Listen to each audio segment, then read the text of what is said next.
Avec son fusil confisqué amené dans la pièce, Bob prouve son innocence en faisant une démonstration avec Nick. Tout en manipulant l'arme devant un panel nerveux, il explique que son fusil ne déclenchera pas correctement parce qu'il échange les percuteurs par des non-fonctionnels chaque fois qu'il quitte la maison, rendant l'arme inutilisable. Le film commence sur un flanc de montagne dans une zone éloignée du camp de l'armée américaine en Éthiopie. Le sergent-chef sniper des forces de reconnaissance, Bob Lee Swagger, et son observateur, le caporal Donnie Fenn, s'installent dans un poste camouflé. Ils pensent être en mission de maintien de la paix. Après avoir éliminé un véhicule ennemi et plusieurs cibles, ils se préparent à quitter la zone lorsqu'une armée d'hostiles apparaît, poursuivant le secteur Bravo. Les ennemis tirent sur les soldats américains, mais grâce aux compétences de tireur d'élite de Bob, de nombreux ennemis sont abattus. Malheureusement, des tirs d'artillerie lourde inondent la zone avec des explosions, forçant Bob et Donnie à demander une extraction immédiate. Cependant, leurs espoirs d'être secourus échouent car le chef de la CIA ordonne à l'équipe de soutien de couper toutes les communications et de les abandonner. Donnie est tué lorsqu'un hélicoptère de milice tire sur les deux soldats. Frustré par l'inaction de son gouvernement, Bob tire quelques coups pour abattre l'hélicoptère ennemi et disparaît. 3 ans passent.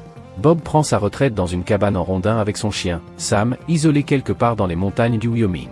Pendant ce temps, dans une organisation militaire privée à Langley, en Virginie, le colonel à la retraite de l'armée américaine Isaac Johnson et ses associés, Payne et Dobley, examinent le dossier de Bob, portant une attention particulière à ses compétences.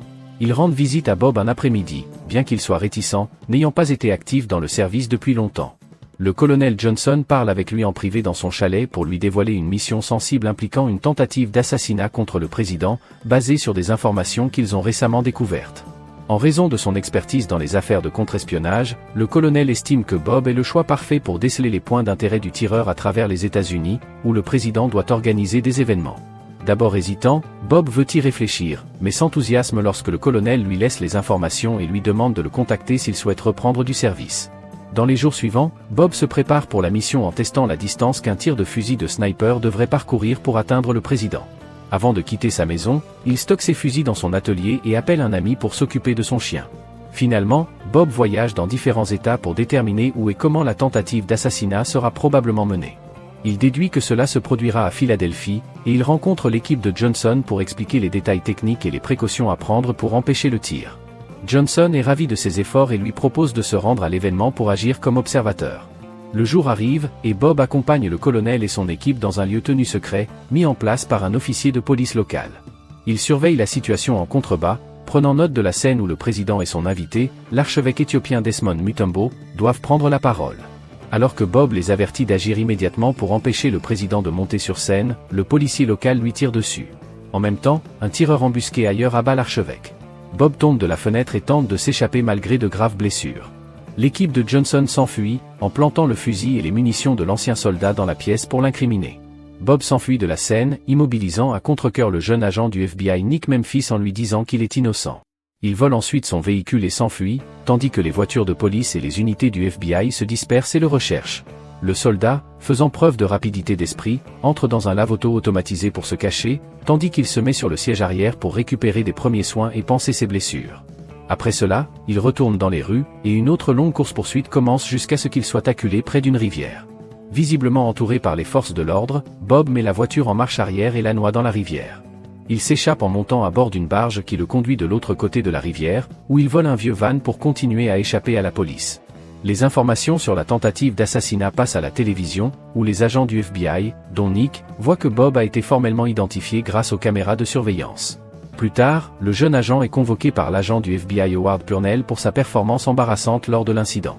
Nick se défend en disant que Bob lui avait affirmé qu'il avait été piégé, mais l'agent lui demande de ne pas tenir compte de ces informations, car il a probablement mal interprété les détails.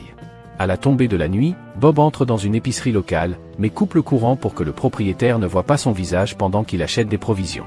Pressé par le temps et avec peu de ressources, il s'introduit dans un atelier de mécanique pour voler des outils et se fabrique un appareil de perfusion de fortune pour administrer des fluides nourrissants, l'aidant temporairement.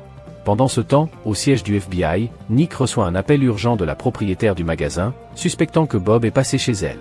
Il partage cette information avec son collègue, l'agent Rust Turner, qui reconnaît que l'ancien soldat soigne probablement ses blessures en utilisant une méthode non conventionnelle vieille de plusieurs siècles. Bien que ses collègues ne le prennent pas au sérieux, Nick continue d'étudier les preuves toute la nuit, convaincu qu'il y a des incohérences entre la trajectoire des balles et les conclusions des rapports. Le lendemain, il partage ses premières théories avec l'agent Alourde Galindo, qui révèle que le policier local qui a tiré sur Bob a été retrouvé mort dans une ruelle, laissant entendre que les témoins gênants ont été éliminés. Pendant ce temps, après s'être déguisé en mécanicien, Bob se rend à Kin City, dans le Kentucky, pour retrouver Sarah, la veuve de Donnie. La jeune femme est d'abord réticente à le laisser entrer, ayant vu les nouvelles de l'assassinat. Cependant, Bob insiste sur le fait qu'il ne serait pas venu jusqu'ici pour lui mentir, sachant que lui et Donnie étaient de grands amis. Alors qu'il gare son camion dans le garage, elle tente d'appeler la police, mais se ravise et raccroche. Lorsque Bob entre, elle lui parle de la lettre qu'elle a reçue de lui à propos de la mort prématurée de Donnie, ainsi que des fleurs qu'il lui envoyait chaque année pour la réconforter. Elle commence à croire son histoire. Affaibli par ses blessures, il supplie Sarah d'acheter une liste de fournitures et de lui recoudre la plaie. Bien qu'elle ne soit pas douée en soins médicaux, elle utilise des techniques simples de broderie pour l'aider à refermer la blessure. Au même moment, il s'endort sous l'effet du protoxyde d'azote contenu dans des bombes de crème fouettée. Ailleurs, Nick inspecte chaque point d'intérêt autour de la zone de l'incident. Il mesure ensuite la surface du plancher dans le clocher d'une église locale et découvre des marques de trépied incrustées dans les panneaux de bois. Il se rend dans un cybercafé pour transmettre ses découvertes à un expert en armes inconnu dans une salle de discussion. Il reçoit une vidéo expliquant l'utilisation correcte des fusils de précision automatisés, déduisant finalement que quelqu'un d'autre a opéré le fusil sur les lieux du crime à distance, au lieu de Bob. De retour chez Sarah, Bob se réveille en découvrant que l'opération a réussi. On lui dit également que son chien Sam a été euthanasié, pensant qu'il ne retournerait plus chez lui. Malgré son deuil de 3 ans pour son mari décédé, il devient reconnaissant envers Sarah pour toute son aide. Déterminé à prouver son innocence, il demande à Sarah de rencontrer l'agent Nick pour lui transmettre des informations sur le piège avant de préparer son plan. Elle lui donne l'ancien fusil de chasse de Donnie pour se protéger. Bob accepte la responsabilité de la mort de son collègue, bien qu'elle lui demande avec colère de ne pas remuer d'anciennes blessures maintenant qu'elle a commencé à s'adapter à sa vie sans lui. Ils s'embrassent et commencent à avoir des sentiments l'un pour l'autre. Le lendemain, Sarah se rend dans un café local et rencontre Nick déguisé, pendant que le soldat surveille la zone. Elle donne à l'agent les informations sur le véhicule de Bob et son numéro de plaque pour qu'il attire l'attention de l'organisation de sécurité privée de Johnson lorsqu'il les fera passer dans le système du FBI. Alors que Nick s'en va, 2 policiers s'approchent de Bob et lui demandent une pièce d'identité. Comme il refuse, il frappe l'un des officiers et le fait mordre par le chien attaqué avant de neutraliser l'autre pour voler la radio de la police.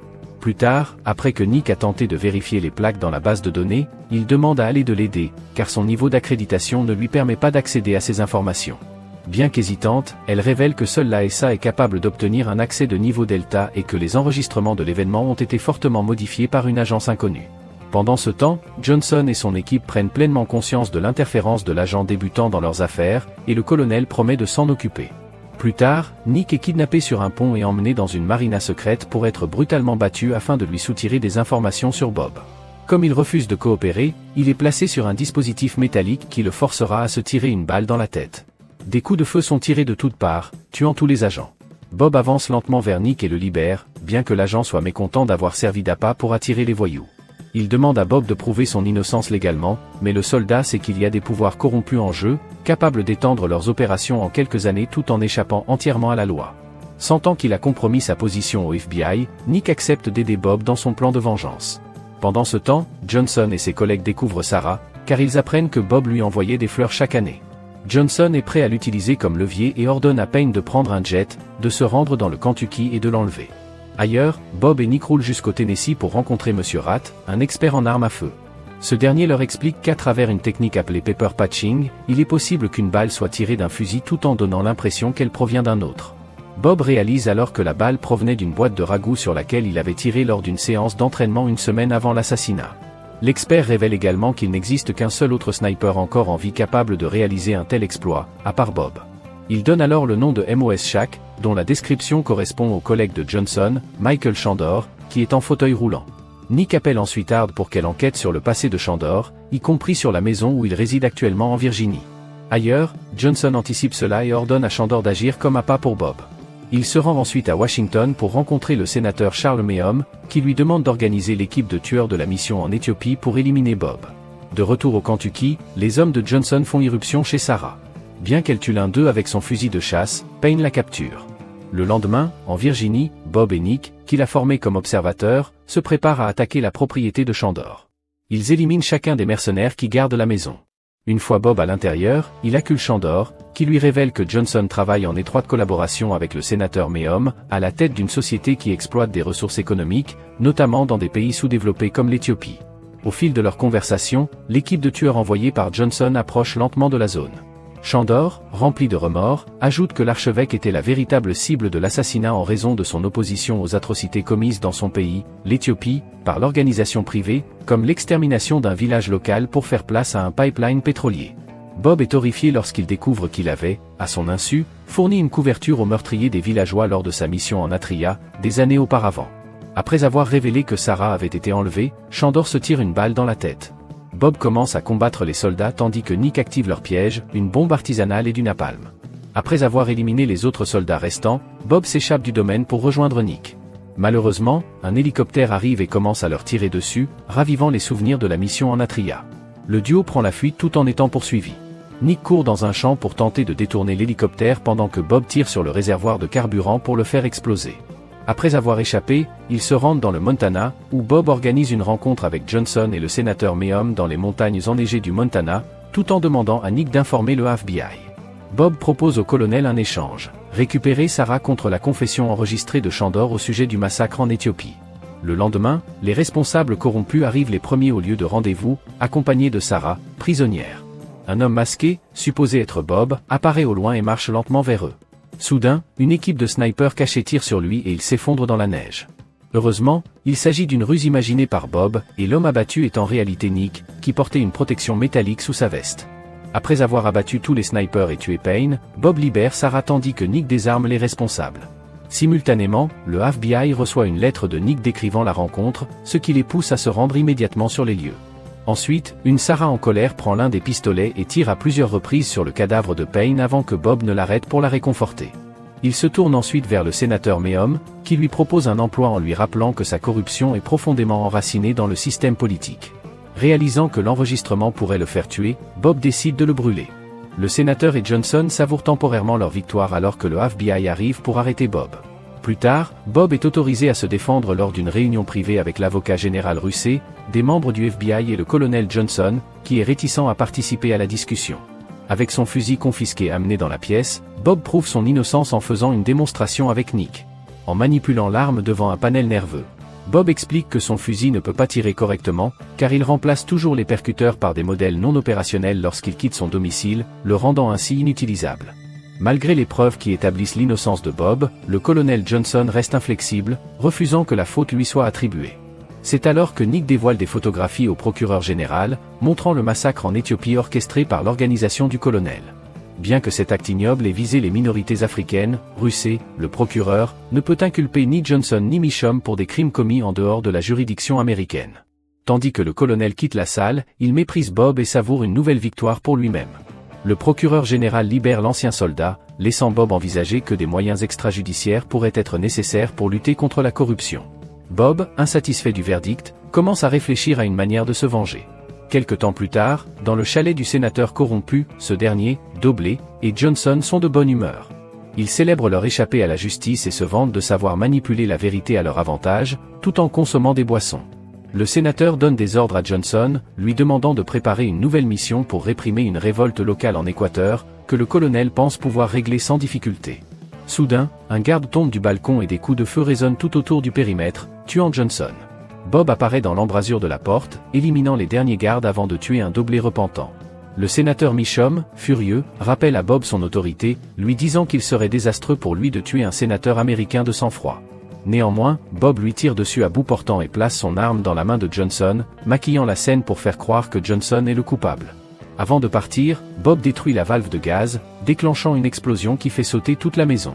Le film se termine le lendemain matin, où Bob marche sur plusieurs kilomètres avant de retrouver Sarah, qui l'attend dans une voiture. Avec sa vengeance accomplie, ils prennent la route pour retourner en ville, espérant commencer une nouvelle vie ensemble. Merci d'avoir regardé. Abonnez-vous pour plus de vidéos comme celle-ci et aidez la chaîne. Passez un excellent moment et à bientôt.